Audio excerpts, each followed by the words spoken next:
इसीलिए साइंटिस्ट ने कहा था दुनिया का सबसे बेहतर मज़हब इस्लाम, लेकिन दुनिया की बिगड़ी हुई कौमों में सबसे बदतर कोई कौम है तो मुसलमान। एक मिनट की कद्र कीमत क्या होती है, इतिहास पढ़िए, हिस्ट्री पढ़िए तो आपको पता चलेगा। एक एक मिनट में तारीख बदल गई, कौमों की तारीखें बदल गईं, जंगें उलट गईं, जंगें पलट गईं।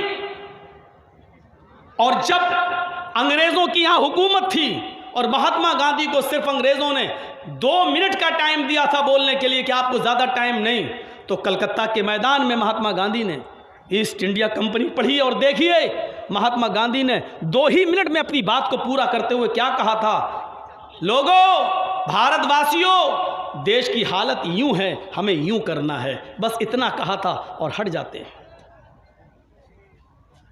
हम आज एक दूसरे को देख रहे हैं कि तुम कौन हो, किस में बटे हुए हो, क्या हो, जबकि मेरे भाइयों हमारा मज़हब ये कहता है कि अच्छी बात कहीं से मिले तो ले लेना चाहिए। महात्मा गांधी जब इंग्लैंड गए और इंग्लैंड जाने के बाद कुछ गुस्से में लोगों ने, उनको मालूम था कि भारत में हमारा विरोध करता है, तो इंग्लैंड में जाने के बाद महात्मा गांधी को अंग्रेज़ों ने कुछ एक लिफाफे में गालियां लिख कर दी और लिफाफा बंद कर दिया, लिफाफे को मैं आलपिन लगा दी। गांधी जी समझ गए कि मुझे गालियां ही हैं इसमें, क्योंकि लिफाफा आज तक किसी ने दिया नहीं है, ये दे रहा तो इसमें गालियां होंगी। तो उन्होंने क्या किया, लिफाफे में से आलपिन निकाली, ये आलपिन जिसमें हमारा ये बैच लटका हुआ है, ये आलपिन निकाला गांधी जी ने, उसको अपनी पॉकेट में रख लिया और लिफाफा फाड़ के फेंक दिया। मीडिया वालों ने पूछा, उस ज़माने की मीडिया ने, आपने ऐसा क्यों किया? गांधी जी ने बहुत अच्छा जवाब दिया। क्या जवाब दिया? जो चीज़ मेरे काम की थी वो मैंने ले ली और जो चीज़ मेरे काम की नहीं थी वो मैंने फाड़ के फेंक दी। आपको हर जगह जाना है, सबको सुनना है, सबको देखना है, आपको किसी पर क्रिटिसाइज नहीं करना है, तंज नहीं मारना है। आप जाइए और देखिए, जो चीज़ आपको आपके फ़ायदे की नज़र आए वो ले लीजिए और जो चीज़ आपको आपके फ़ायदे की नज़र नहीं आए उसको छोड़ दीजिए। ये इस्लाम हमें सिखलाता है और इस्लाम हमें बताता है, ये इस्लाम है। इसीलिए कुरान कहता है वमन यब्तगी गैरल इस्लामी दीनन फलन युक़बल मिन्हु, इस्लाम को छोड़कर जो कोई दूसरा दीन तलाश करेगा, दूसरा धर्म तलाश करेगा, वो स्वीकार नहीं किया जाएगा, वो एक्सेप्ट नहीं किया जाएगा। वहुवा फिल आखिरति मिनल खासिरीन, और ये शख्स आखिरत में परले के दिन, क़यामत के दिन नुकसान उठाने वालों में से हो जाएगा। अल्लाह ने इस्लाम को क्यों पसंद किया है, यहाँ से गलत धारणा निकाल दीजिए। आप ये सोच रहे होंगे जर्जी साहब तो मुसलमान हैं इसलिए इस्लाम की तारीफ़ तो करेंगे ही, नहीं, इस्लाम सिर्फ मुहम्मदुर रसूलुल्लाह का दीन होता और हम उसकी तारीफ़ करते तो आप कहते पक्षपात कर रहे हैं मौलाना, इसलिए कि जर्जी साहब तो मुहम्मदुर रसूलुल्लाह को मानते हैं इसलिए आप तारीफ़ कर रहे हैं इस्लाम की। नहीं, हम इसलिए इस्लाम को सबसे बेहतर मज़हब कह रहे हैं क्योंकि आदम से लेकर मुहम्मदुर रसूलुल्लाह सल्लल्लाहु अलैहि वसल्लम तक जितने भी नबी इस दुनिया में आए सभी ने इस्लाम दिया है। यह इस्लाम नूह का भी धर्म था, यह इस्लाम इब्राहिम का भी मज़हब था, यह इस्लाम मूसा का भी मज़हब था, यह इस्लाम ईसा भी लेकर आए।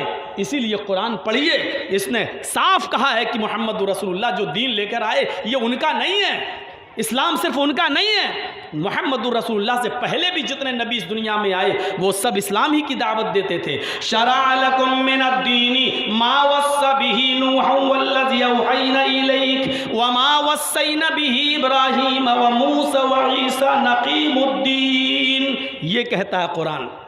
ऐ मोहम्मद सल्लल्लाहु अलैहि वसल्लम, हमने तुम्हारे लिए उसी दीन को मशरू करार दिया, हमने तुम्हारे लिए उसी दीन को स्थापित किया, हमने तुम्हारे लिए उसी दीन को चॉइस किया, हमने तुम्हें वही दीन देकर भेजा है जिस दीन की वसीयत हमने आपसे पहले नूह को की थी और उसके बारे में हम आपको वही कर चुके, बता चुके। और नूह के बाद जिस दीन को लेकर इब्राहीम आए, वमा वस्सैना बिही इब्राहीम व मूसा व ईसा नक़ीमुद्दीन, इसी दीन दीन को इब्राहिम ने भी लोगों के सामने पेश किया, इसी दीन को मूसा ने भी लोगों के सामने पेश किया, इसी दीन को ईसा अलैहिस्सलाम ने भी पेश किया है। जब कजरुओं ने कजरवी मिला दी और लोगों ने असली में डालडा की आमेजिश कर दी, असली में नकली मिला दिया, तो अल्लाह रब्बुल आलमीन ने ओरिजिनलिटी को क्लियर करने के लिए, असलियत को अलग करने के लिए, दूध में से पानी को अलग करने के लिए जनाबे मोहम्मद रसूलुल्लाह को अंतिम महर्षि, अंतिम संदेशता, आखिरी नबी, कल की अवतार की शक्ल में, आखिरी नबी की शक्ल में दुनिया वालों को दे दिया और बता दिया ये मोहम्मद रसूलुल्लाह नया दीन नहीं दे रहे हैं, यही दीन इब्राहिम का था, यही दीन नूह का था, यही दीन मूसा का था, यही दीन ईसा का था। इससे ज्यादा क्लियर और क्या हो सकता है? सबका यही दीन। और इसीलिए कुरान खुलकर कहता है, देखिए ऐसी वुसाअत कहां मिलेगी, ऐसी फराख दिली कहां मिलेगी, ऐसी गुंजाइश कहां मिलेगी।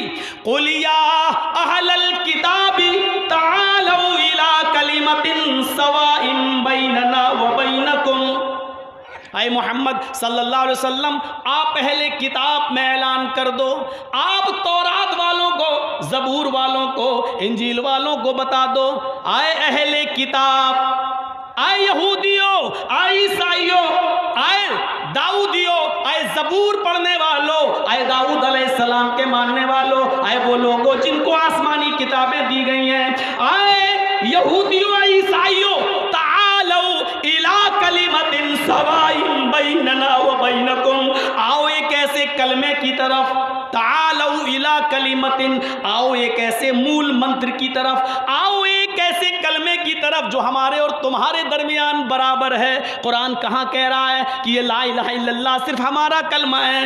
आए अहले किताब, आए यहूदियों, ये तुम्हारा भी कलमा है, आए ईसाइयों, ये तुम्हारा भी कलमा है। नूह जब इस दुनिया में थे तो कलमा पढ़ा जाता था ला इलाहा इल्लल्लाह, नूह रसूलुल्लाह। मूसा अलैहिस्सलाम जब इस दुनिया में आए तो कलमा पढ़ा जाता था ला इलाहा इल्लल्लाह, मूसा रसूलुल्लाह। जब ईसा इस दुनिया में आए तो कलमा पढ़ा जाता था ला इलाहा इल्लल्लाह, ईसा रसूलुल्लाह, मोहम्मद रसूलुल्लाह। जब आखिरी नबी बनकर आए तो आपके ज़माने में कलमा पढ़ा गया ला इलाहा इल्लल्लाह, मोहम्मद रसूलुल्लाह। आप देख लीजिए, नूह से लेकर मोहम्मद रसूलुल्लाह तक कलमे का पहला जुज कहीं नहीं बदला, पहला मंत्र, पहला कलमा अपनी जगह पर रहा, ला इलाहा इल्लल्लाह। बदला गया तो सिर्फ दूसरा जुज परिस्थितियों के मुताबिक, हालात के मुताबिक। नूह आए तो नूह रसूलुल्लाह कहा गया, मूसा आए तो मूसा रसूलुल्लाह कहा गया, ईसा आए तो ईसा रसूलुल्लाह कहा गया, मोहम्मद रसूलुल्लाह आए तो मोहम्मद रसूलुल्लाह कहा गया। कुरान इसी को कहता है, हमने कोई नया धर्म, नया दीन नहीं दिया। तालौ इला कलिमतिन सवाइन बैनना व बैनकुम, आओ एक ऐसे मूल मंत्र की तरफ, एक ऐसे कलमे की तरफ जो हमारे और तुम्हारे दरमियान बराबर है। हम तो कह रहे हैं कि तुम्हारा भी कलमा है और हमारा भी, आओ एक ऐसे कलमे की तरफ हम लोग इत्तिहाद पैदा कर लें। इस्लाम तो यहूदियों से भी हाथ मिलाने के लिए तैयार है, ईसाइयों से भी हाथ मिलाने के लिए तैयार है। बुनियाद वही मंत्र होना चाहिए, वही कलमा होना चाहिए जो तुम्हारा भी है और हमारा भी है। अब कौन कह सकता है कि इस्लाम नफरत की शिक्षा देता है, घृणा फैलाता है और नफरत फैलाता है, या इस्लाम के अंदर यहूदी और ईसाइयों पर जुल्म करने का हुक्म दिया गया है? कुरान तो ये कह रहा, आओ एक ऐसे कलमे की तरफ जो हमारे और तुम्हारे दरमियान बराबर है। और जिनको किताबें नहीं दी गई उनमें भी अगर देखा जाए तो मूल मंत्र किसी न किसी तरीके से ये लिखा है। अथर्ववेद का 20वां कांड पढ़ेंगे तो आज भी ये मंत्र मिलेगा, ला इलाहा हरण पापन इल्लल्लाह परम पिदम। पंडित मरने से पहले अपने पुत्र से कहता, बेटा मरने से पहले तू ला इलाहा पढ़ लेना, हरण पापन, तेरे पाप हरण हो जाएंगे, तेरे पाप मिट जाएंगे। ला इलाहा इल्लल्लाह पढ़ोगे तुम्हारे गुनाह, तुम्हारे पाप मिट जाएंगे। यही तो इस्लाम कहता है, इन्नल इस्लाम यहदिमु मा कान क़ब्ला। इस्लाम ले आओ, इस्लाम से पहले तुमने जो गुनाह किए सारे के सारे गुनाह तुम्हारे खत्म हो जाएंगे, मिट जाएंगे। कलमा पढ़ लेना, माँ कब्ल की ज़िंदगी में जो गुनाह किए हैं वो सारे गुनाहों को धो देता है ये कलमा। यही तो है इस्लाम। लेकिन कलमा पढ़ने के बाद अब आपकी जिम्मेदारी दूसरी हो जाती है। समझ लो कि कलमा पढ़ने से पहले आप बच्चे थे, कलमा पढ़ने के बाद अब आप बालिग हो चुके हैं। बच्चों की गलतियां माफ़ की जा सकती हैं, लेकिन बालिग हो जाने के बाद सोच समझ कर कदम उठाओ।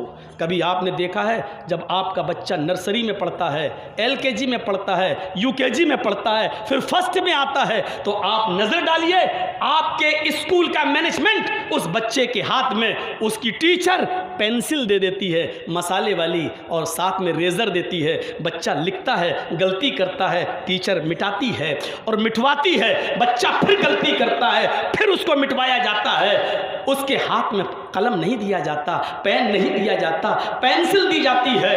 LKG, UKG, first, second, third, fourth, 5, 5 तक वो पेंसिल से लिखता है और गलती करता है, रेजर से मिटाता है। लेकिन 5th के बाद जब वो 6 में आ जाता है तो उसके हाथ में कलम, पेन दे दिया जाता है और रेजर उसके हाथ में नहीं दी जाती है।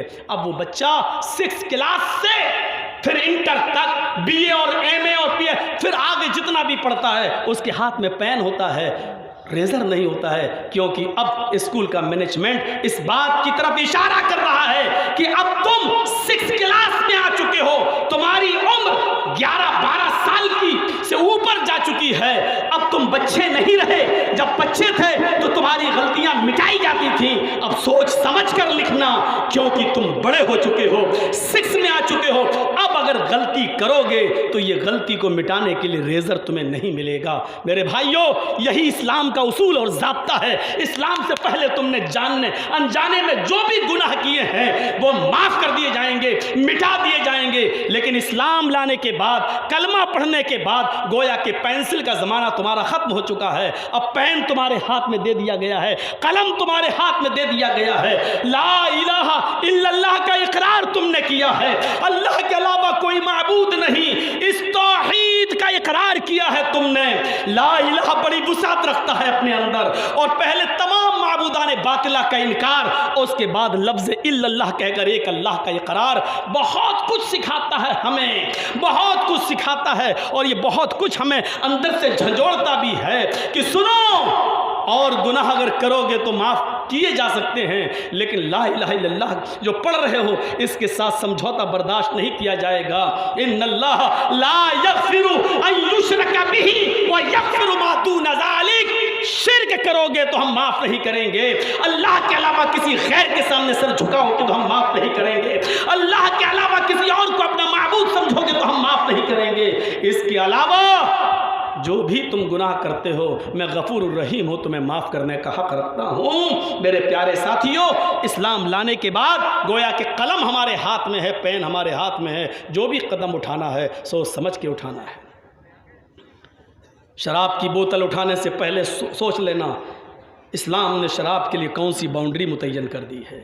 चोरी करने से पहले सोच लेना कि इस्लाम ने चोरी के लिए और चोरी करने के बाद कौन सी बाउंड्री मुतय्यन कर रखी है। मैंने इसीलिए आज जब ख्वातीन लेडीज़ में हमारा प्रोग्राम था तो मैंने तमहीद बांधी थी इसी बात की, यही बात कहना चाह रहा था और बताया था कि इस्लाम इज़्म नहीं है, मज़हब है। इस्लाम ने बाउंड्री मुतय्यन की है। कबड्डी कभी खेली है आपने? देखी तो होगी, एक पाली होती है, उसके अंदर लाइन, आप इस तरफ हैं महफूज हैं, उस तरफ दूसरी टीम उस तरफ है महफूज है।